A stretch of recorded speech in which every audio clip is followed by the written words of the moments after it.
बहुत ही कीमती अनमोल क्षण मेरे बीच से गुजर रहे हैं। वो लोग बहुत ही बुद्धिमान होते हैं, बहुत भाग्यशाली होते हैं, जिनके पास दो चीज इकट्ठी रहती है, और वो है समय और समझ।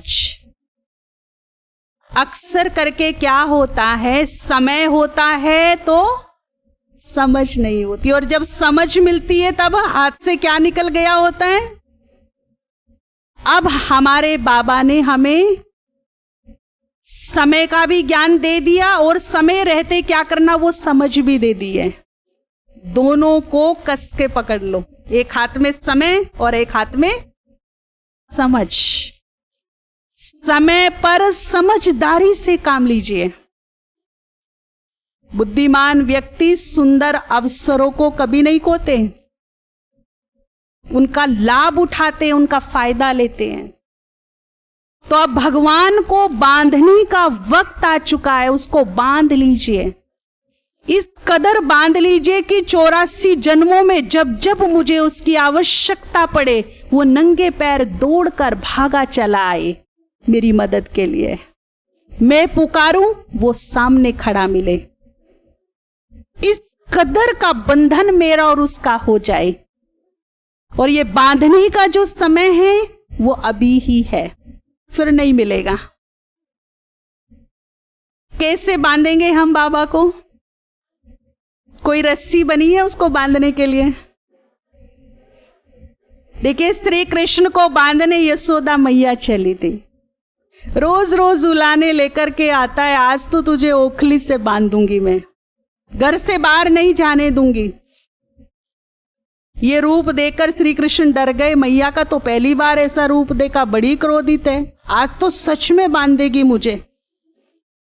दाऊ भैया से बोल रही है, आज तो भाऊ मुझे मैया से डर लग रहा है।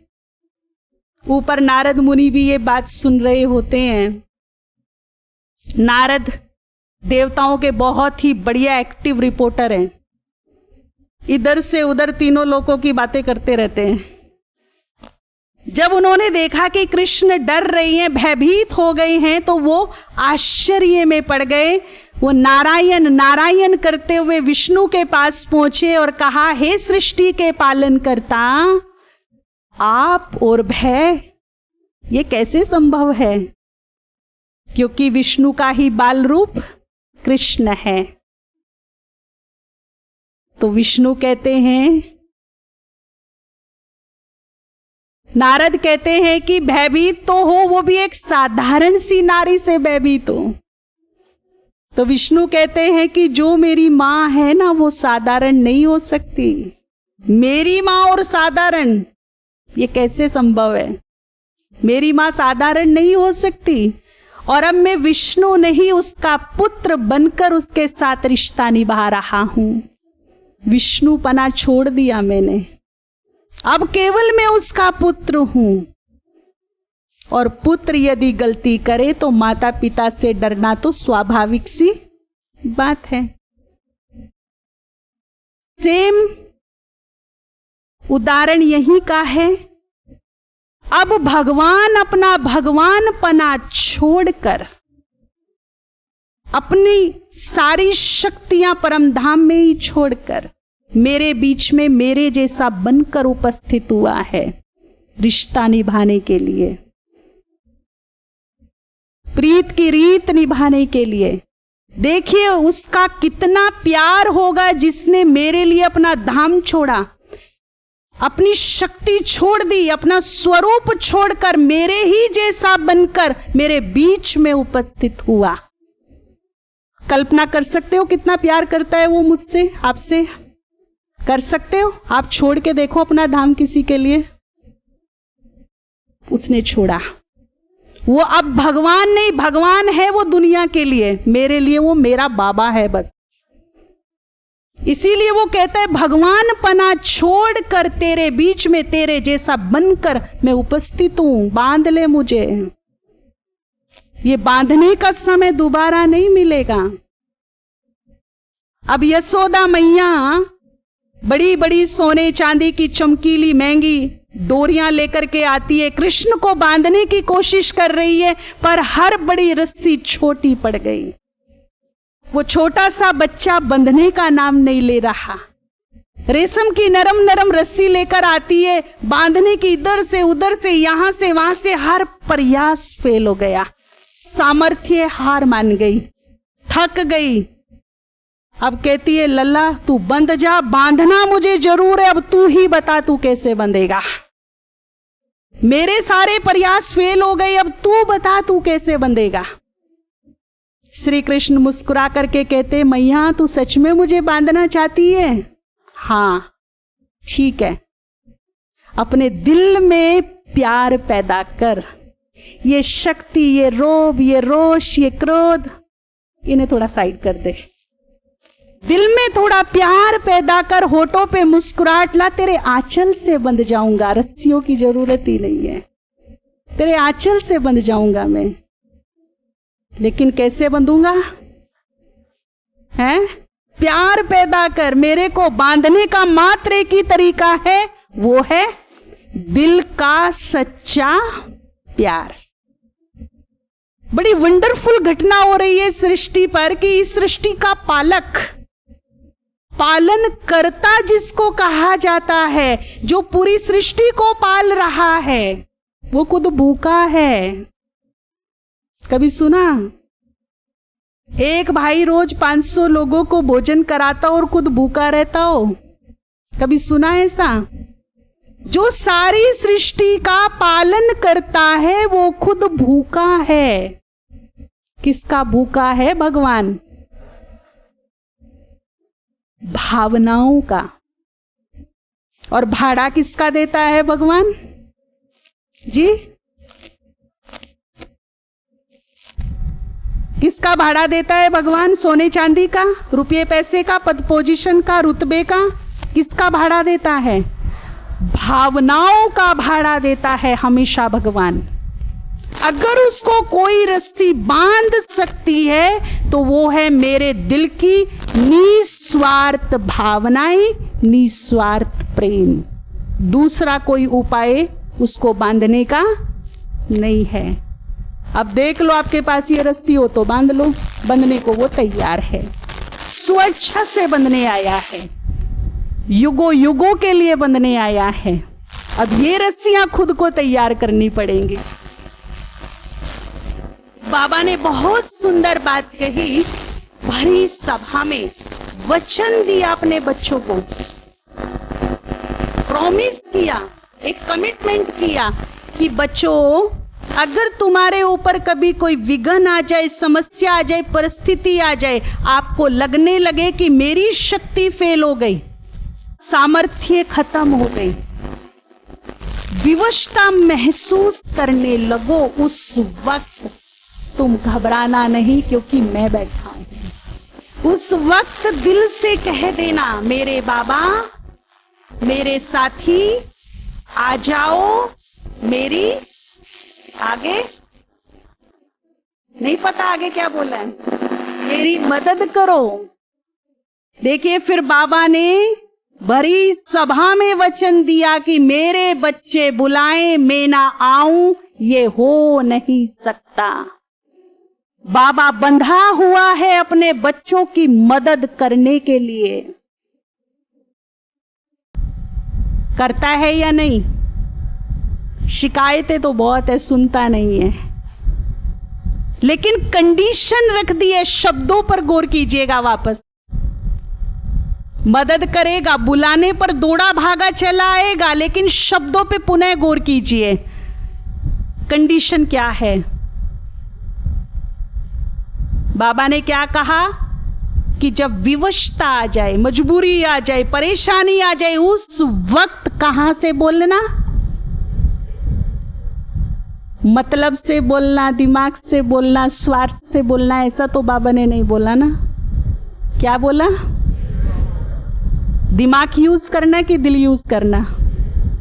उस वक्त दिल से बोलना। क्या बोलना? बस इस मेरे को अंडरलाइन करना।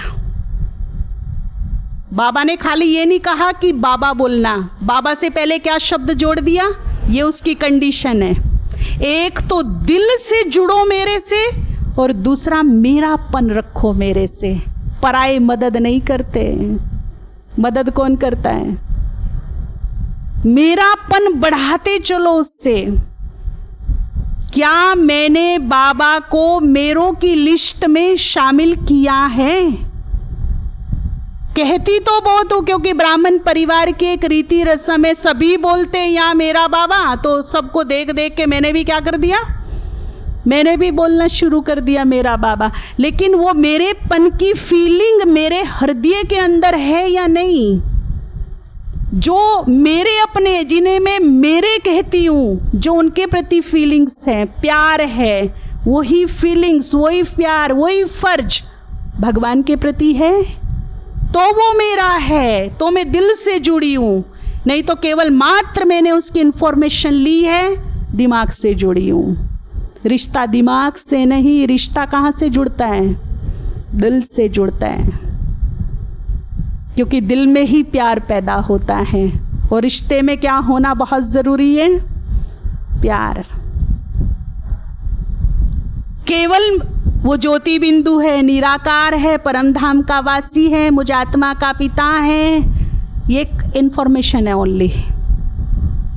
इतना ही काफी नहीं है, रिश्ता बनाना पड़ेगा, फीलिंग्स लानी पड़ेगी, जुड़ना पड़ेगा। और फिर देखिए मेरी लाइफ में चमत्कार ना हो तो कहना। तो ये केवल बोलने तक सीमित है या वास्तव में मैंने उसको मेरा बनाया है? क्या कहते हो?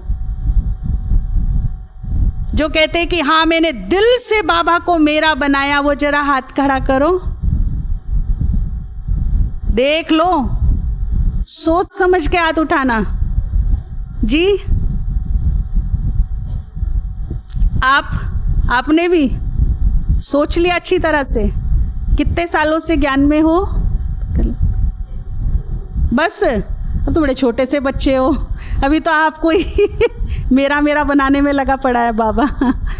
और कोई 5 साल वाला है, 5-7 साल वाला कोई है जिसने बाबा को मेरा बना लिया?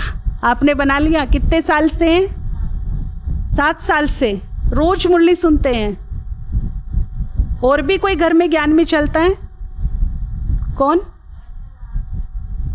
नहीं, घर में और कौन आता है ज्ञान सुनने के लिए? सब आते हैं, सब आए हैं, रोज आते हैं। अच्छा, कौन कौन है वैसे घर में? फैमिली में कौन कौन है? आप और आपके हस्बैंड। दिल की बात जुबा पर आ गई। जो मेरे थे मुंह पर फटाफट नाम आ गए, बाबा का कहीं नामो निशान नहीं है मेरी फैमिली में। इसीलिए बाबा को बार बार कहना पड़ता है, बच्चे दिल से जुड़, दिल से मेरा बोल, मुझे मेरों की लिस्ट में शामिल कर मुझे। हैं माता जी, ये आपकी बात नहीं, 1000 जगह पूछा होगा, रिस्पॉन्स यही मिला है। इसीलिए तो बाबा को कहना पड़ रहा है ना बार बार। आज से आपके लिए बहुत बड़ी खुशखबरी का दिन है। अगर आपके घर में 4 सदस्य हैं तो एक और बढ़ा लीजिए। वो कौन? सुना नहीं मैंने। जब नया मेंबर आता है तो खुशखबरी होती है ना, सबको सुनाते हैं। आज से मेरे घर का हेड मेरा बाबा, मेरे घर की सारी हेडक हेड की। अपने आप छोटे बन जाओ, बच्चे बन जाओ, हेड उसको बना दो, सारी हेडक उसके हवाले कर दो। क्योंकि जो घर के हेड होते हैं, हेडक उसी ही होती है ना, बच्चों को तो होती नहीं, वो तो खाते पीते मस्त रहते हैं, बड़े हेडक लेते हैं। तो घर का हेड कौन आज से? ये नहीं कि उसको हेड बना करके कोने में बिठा दो, अपने आप खा पी लिया तीनों टाइम और उसकी तरफ देखा भी नहीं है। मेरा मतलब मेरा। आज से कोई भी आपसे पूछे, चाहे वो लौकिक वाला है या अलौकिक वाला, आपके घर में कौन कौन है, बड़े गर्व से कहना सबसे पहले मेरा बाबा और फिर बाबा की ये फैमिली। माता जी, फैमिली कहां से लाई आप? किसकी फैमिली है? किसने दी आपको? हैं? तो सबसे पहले कौन, और फिर फैमिली किसकी है? इस मेरे को क्या कर दो, तेरे में बदलते चलो। हाँ जी, बिल्कुल बिल्कुल, ठीक है। नहीं नहीं, कोई बात नहीं, ये तो सब भी बोलते हैं, आपसे नहीं किसी और से पूछती, वो भी यही बताते हैं। तो अभी बहुत ही पावरफुल योग करेंगे। सर पर बाबा का हाथ फील करेंगे, पुनः उसके तेजस्वी प्रकाश को खुद में रिसीव करेंगे, उसके सुंदर स्पर्श को बहुत ही दिल की गहराइयों से महसूस करेंगे। तो ये 2 कंडीशन हम फॉलो करें और बाबा अपना प्रॉमिस 100% निभाएगा, क्योंकि उसने भरी सभा में डंके की चोट पर प्रॉमिस किया है। इस सभा में जितने भी भाई बहन बैठे हैं, सभी मोस्टली अपने वचन की लाज रखते हो कि नहीं, या प्रॉमिस दे करके तोड़ देते हो? हमारा पूरा प्रयास रहता है कि जो मैंने प्रॉमिस किसी को किया है वो मैं पूरा करूं। भगवान तोड़ेगा वचन?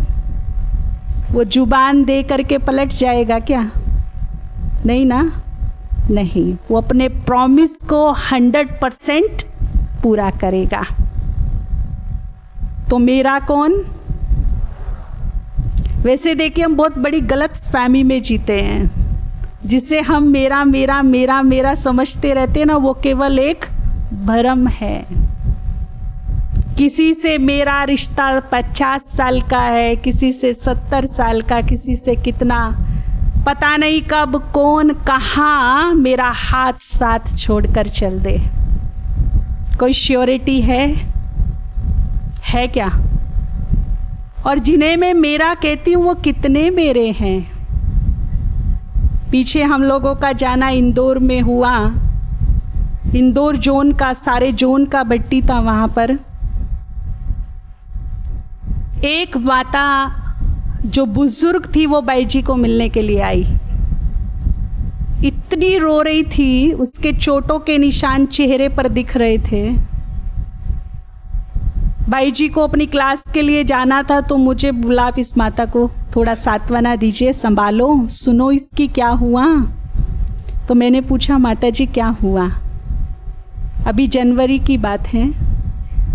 माता ने कहा कि मेरा 4 साल का बच्चा था जब उसका पिता गुजर गया। किसी ने मुझे साथ नहीं दिया, मैंने मेहनत मजदूरी करके अपने बच्चे को बड़ा किया, पढ़ाया लिखाया, लायक बनाया और उसे एक दुकान भी खोल करके दे दी। 20-22 साल का हुआ तो पता चला कि उसकी दोनों किडनी खराब हो गई। माता ने अपना एक गुर्दा निकाल करके उसे दे दिया। अब उसने लव मैरिज कर ली है, बहू फ्रीडम फाइटर है, लड़े तो भी काम चल जाए। माता थोड़ा थोड़ा सेंटर पर आना शुरू किया है, उसने प्याज खाना बंद कर दिया तो उसकी सब्जी में चोरी से प्याज डाल देती है। माता ने अपना चूल्हा अपने कमरे में रख लिया उठा कर कि मैं इधर ही बना लूँगी, तुम लोग अपना बनाओ, जैसा खाना खाओ, मुझे माफ़ करो। ये बात उसको अच्छी नहीं लगी तो बेटे से उसके चूल्हे वूल्हे बर्तन सब बाहर फिकवा दिए, और इतना ही नहीं उसको मारा भी, दोनों ने मिल करके। और ये कहानी रोज उसके साथ होने लगी। हाथ पांव से जो भी सामने आए उस माता को मारते हैं दोनों मिलकर के। कैसा बेटा है वो, कैसी मां है वो, सोचिए। अकेले जन्म तो दिया, जीवन भी दिया, मरने लगा तो अपने शरीर का अंग भी दिया। मेरा बेटा है। और बेटा क्या कर रहा है? क्या कर रहा है बेटा? इन्हें मैं मेरा कहती हूं। इन मेरों के लिए मेरे प्राण तक हाजिर है। सब कुछ सर्वस्व सुहा कर दूं इन मेरों के लिए। अगर इतना मैं इन मेरों के लिए कर सकती हूं तो इतना सा भगवान के लिए नहीं कर सकती क्या? एक बूढ़ा रोते हुए सड़क पे जा रहा था, यंग बेटा पीछे पीछे आ रहा था वृद्धाश्रम छोड़ने के लिए। वृद्धाश्रम में पहुंचा तो उसका ओनर बाहर निकल के आया और वो उस बूढ़े को देख करके हंसने लगा। आखिर आ ही गया तू यहाँ पर। उसने कहा मैं तुझे अंदर बाद में लेके जाऊं, पहले तेरे बेटे से मिल लूं एक बार। बेटे को साइड में लेकर गया और कहा कि ये जो तुम वृद्धाश्रम देख रहे हो ना, यहाँ एक दिन कूड़ा करकट पड़ा रहता था, कीचड़ पड़ा रहता था, और इस कूड़े करकट में एक मैले कुचैले कपड़े में लिपटा हुआ तुम यहाँ पड़ा था एक दिन। कुत्ते तुम्हें चारों तरफ से खींच रहे थे, और जिसे तुम वृद्धाश्रम में छोड़ने के लिए आए हो ना, ये भला मानस तुम्हें यहाँ से उठाकर अपनी गोद में लेकर अपने घर गया। इसने शादी तक नहीं की तेरे लिए, और तू क्या कर रहा है? तुझे इसने नाम दिया, घर दिया, शोहरत दी, वारिस बनाया, और तूने क्या किया? तू क्या कर रहा है? तू उसके भाई का बेटा नहीं है, तू तो यहां पड़ा था, यहां से उठाकर ले गया था ये तुझे। शर्म आनी चाहिए। ये कलयुग की संतान है, इनसे यही अपेक्षा रखी जा सकती है। इससे अधिक घर घर की कहानी है, किसी की ओपन रह जाती, किसी की छुप जाती है। कम से कम यहां जो बाबा के बच्चे बैठे हैं, जिन्होंने देवत्व को धारण करना है, वो अपने बड़े बुजुर्गों के साथ ऐसा व्यवहार ना करें। कहां कसर छोड़ी है उन्होंने। और कुछ नहीं दे सकते, केवल उनको मान सम्मान तो दीजिए, उनका आशीर्वाद तो लीजिए, दुआएं तो लीजिए। सब कुछ तो दे दिया उन्होंने। अब आपकी बारी है, उनकी बारी तो खत्म हो गई। भले कोई वृक्ष फल ना दे रहा हो, छांव तो दे रहा है ना। अपने बड़ों का सम्मान जरूर कीजिए, नहीं तो जो आप अपने बड़ों के साथ कर रही हैं, आज से ही तैयार हो जाइए, कल आपके साथ भी सेम वैसा ही होगा। अपने बड़ों को रिस्पेक्ट देना बाबा को बिल्कुल अच्छा नहीं लगता। कोई अपने बुजुर्गों को, अपने बड़ों को परेशान करे, तंग करे, उन्हें नौकर की तरह बना करके रखे, उनका अपमान करे, उनकी रोटी गिने। हद करते हैं आजकल के बच्चे। माँ को तू रख ले, बाप को मैं रख लूंगा।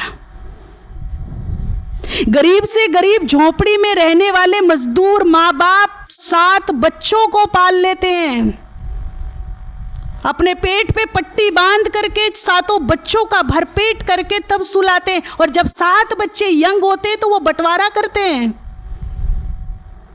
धिक्कार है ऐसी संतान पर।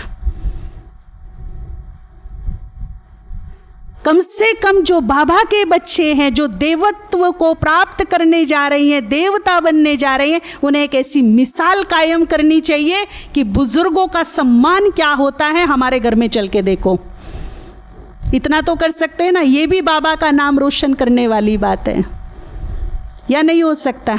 या बोझ लगते हैं बूढ़े जी? बोझ लगते हैं क्या? नहीं, बहुत बड़े आशीर्वाद का कारण बनते हैं, दुआओं का कारण बनते हैं। सबसे बड़ी दौलत ही तो दुआएं हैं। तो मैं कह रही थी, मेरा कौन? जब तक ये शरीर है तब तक मेरा मेरा है। जिस दिन ये शरीर छूट जाएगा, जल्दी करो भाई, सूर्यास्त से पहले लेके चलो, ले जाओ। ये मेरापन है। किसी का 50 साल का रिश्ता है, किसी का 10 साल, किसी का 15 साल। शरीर खत्म होते ही मेरापन खत्म। The end. कौन किसका? तुम्हारा रास्ता शमशान की तरफ अगर दिख भी गया तो भूत भूत कह के भाग जाएगा। ये भ्रम है केवल एक। अगर इस संसार में तीनों लोकों में कोई मेरा है जो मैं स्टैम्प पेपर पे लिख के बता दूं कि ये मेरा है, तो वो केवल ऊपर वाला है, जिसे मैं मेरा कह सकती हूं। ऐसे भले ही मैंने कितने भी शरीर लिए हों, छोड़े हों, लेकिन इसका मेरा रिश्ता कभी नहीं टूटा। शरीरों से उसका कोई लेना देना नहीं। 500 साल पहले जब मुझ पर मुसीबत आई थी, मैंने उसे पुकारा था, वो मेरे सामने खड़ा था। वो आज भी मेरे साथ है, वो कल भी मेरे साथ होगा। कौन मेरा है बताइए? किसे मैं मेरा कह सकती हूं? है ना वो ऊपर वाला मेरा। कितने भी जन्म ले लीजिए, उसका मेरा रिश्ता आज भी है, कल भी था, आने वाले कल भी होगा। इस रिश्ते को कोई नहीं तोड़ सकता, क्योंकि वो भी अविनाशी है, मैं भी अविनाशी हूं। रिश्ता भी क्या है? युगों युगों के साथी है। ये साथ कभी नहीं